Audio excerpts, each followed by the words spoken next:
Welcome to the Fear and Greed Business Interview. I'm Sean Aylmer. The world seems like a very divided place and dangerous place at the moment. We have conflict breaking out between India and Pakistan. The crisis in Gaza is escalating again. The war in Ukraine continues. There are even tensions between allies, with new Canadian Prime Minister Mark Carney facing off with Donald Trump in the White House over the past 36 hours or so. In more positive news, China and the US are set to meet soon to start resolving the trade war, at least negotiating around the trade war between the nations.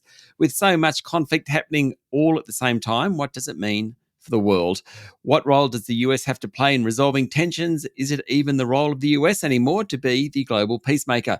Dr. Charles Miller is a senior lecturer at the ANU School of Politics and International Relations. Charles, welcome to Fear and Greed. Thank you. Thank you for having me. Let's start with the US and China. Economically, that's the biggest one for us, I would say. A big step that they're going to be meeting in Switzerland later in the week. They're officials from both sides. What can we hope to achieve in the short term between those two?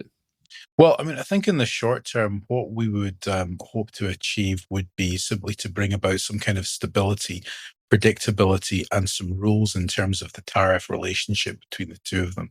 Because I think, although we talk an awful lot about Donald Trump's tariff war and so on, I think it was inevitable that there were going to be some trade restrictions on the relationship between the United States and China, regardless of who had won. You already saw some steps away from free trade with China during the Biden administration in terms of the CHIPS Act and various other measures that they took.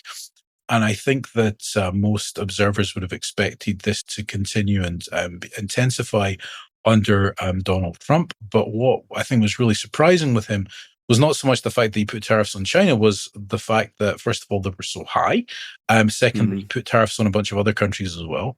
And third, that they have veered so unpredictably, both in terms of what's covered, what countries are covered, and what rates there are, and so forth. And perhaps I should add fourth, also that the tariffs against China were across the board and not specifically targeted against certain industries in the way that they were under Biden and probably would have been under Kamala Harris. Yeah. Okay. Is Trump, if we take the Carney-Trump meeting in the last 36 hours of that, they seemed quite friendly. There was banter about annexing of Canada, and beneath that, there was a bit of grit, particularly from Mark Carney. What about that relationship? And I suppose I want to work, is Trump learning on the job and softening just a little bit? It's kind of funny to talk about him learning on the job when he's already been president before for 4 years. It's quite a slow learner. Long learning curve. Yeah, that's right. Yeah. Look, I think that he was spooked by the response of the bond markets to the so-called Liberation Day tariffs. So, a lot of people think that Donald Trump is politically invulnerable. And I think he is invulnerable to a lot of things that perhaps we would have imagined in the past would have stunk a US president. But that doesn't mean to say that he is completely bulletproof. If the economy does badly, especially if it is directly traceable to decisions and actions that Donald Trump himself took, then that is going to reflect very badly. It's going to mean, for example, a large victory for the Democrats in the midterms, and then probably in 2028, some vehemently anti-Trump Democrat being elected, and Trump's legacy looking really, really bad. So I think he is afraid of triggering a global recession. There was, I think, some talk about him being worried that he was going to become the new Herbert Hoover. That's a reference to the man who was president at the time of the Great Depression. And so when he saw the bond markets reacting as they did to the Liberation Day tariffs, I think that genuinely scared him and caused him to climb down in a way that very few other things could. Is Donald Trump a president focused? Much of the Make America Great Again stuff is about America, manufacturing, and everyone else seems to be collateral damage. Well, not everyone, but most of us seem to be collateral damage.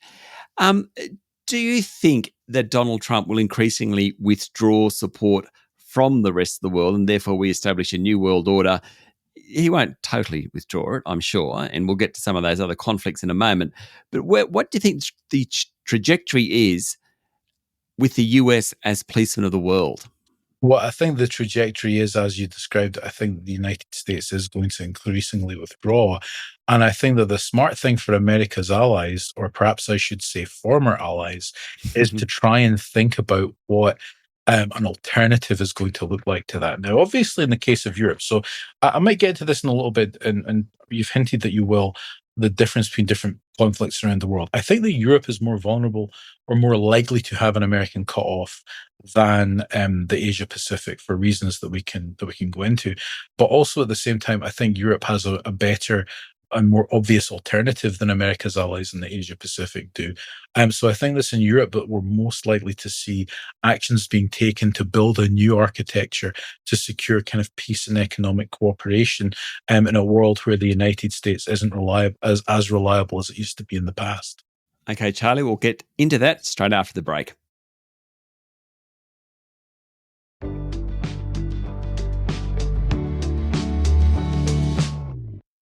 I'm talking to Dr. Charles Miller from ANU School of Politics and International Relations. Before the break, you were discussing Europe may not receive the help from the US as much as it has previously, but it also has alternatives. Just explain what you're talking about.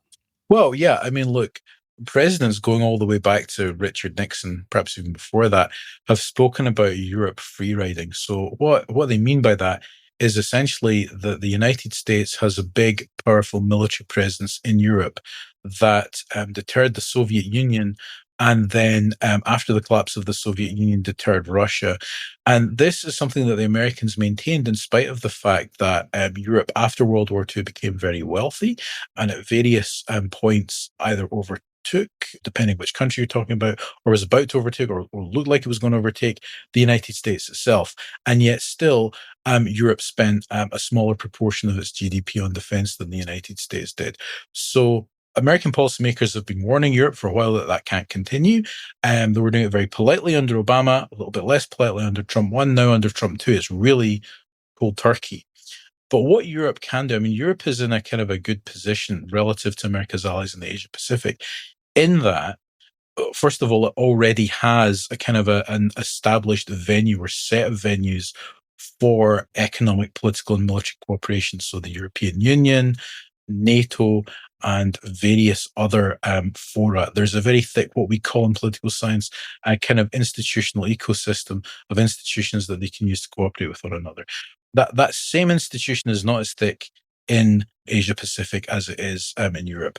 Second, the main threat that the Europeans are worried about, obviously, is Russia. Now, if the European countries were to be able to get together, if you consider them all as a whole, they have 4 times Russia's GDP. They have more military personnel than Russia. They spend more on their military in total than Russia does. So if they were able to act in a coordinated manner to defend themselves against Russia, they shouldn't really have a problem at the end of the day. Whereas in Asia Pacific, the country that may pose a security challenge in the future, the country that America's allies are worried about, is China.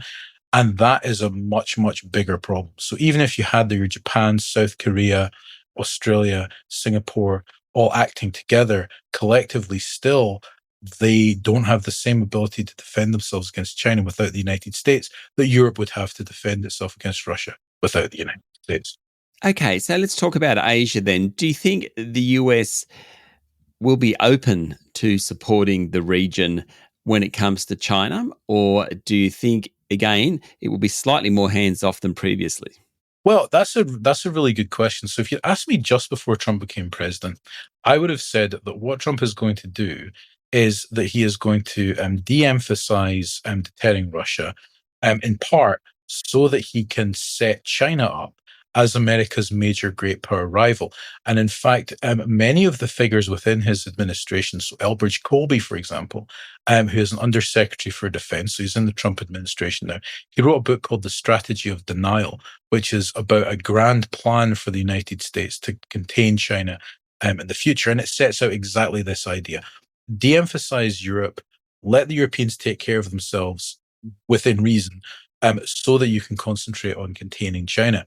Now, that's what I would have thought he would have done. And if you listen to J.D. Vance, if you listen to Marco Rubio, if you listen to Pete Hegseth, if you listen to the late Mike Waltz, I say the late as in he's no longer national security advisor, that's what they were talking like to a great degree. If you listen to Trump himself, however, it oscillates. He talks about China as if it's a threat. He certainly views China as an economic threat. He's certainly in favor of economic tariffs against China. But then occasionally he'll talk about how perhaps we'll just abandon Taiwan, or perhaps we'll come to some kind of understanding with China. So there's a way that I kind of think about it. There's a movie, I think it might have been Rocky, where there's this trainer says, you may want success, but actually you just kind of want it. And I think that that's true. I think that the best way to talk about the Trump administration's attitude towards China is they say that they want to contain China, but in reality, they just kind of want to contain China. That's probably the best way that I could put it. And we're out of time, but I just want to quickly ask you about India and Pakistan. Now, what's happened in the last 36 hours, probably not unexpected, given what had happened up in Kashmir a few weeks ago. How does that play out?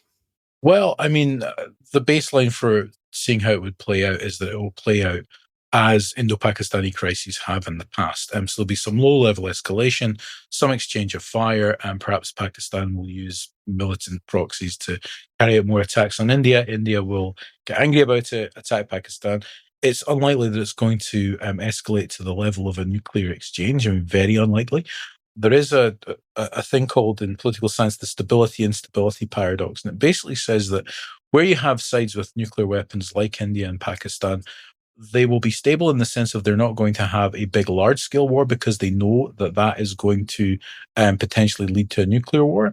But precisely for that reason, things are much more unstable at the lower level. There's much more low-level fighting because each side knows that they can start something at a lower level without having to worry about it generating really large-scale blowback. So that is most likely, I think, what will happen there. Charles, thanks for talking to Fear and Greed. You're welcome. Thank you for having me on. That was Dr. Charles Miller, Senior Lecturer at the ANU School of Politics and International Relations. This is the Fear and Greed Business Interview. Join us every morning for the full episode of Fear and Greed, daily business news for people who make their own decisions. I'm Sean Aylmer. Enjoy your day.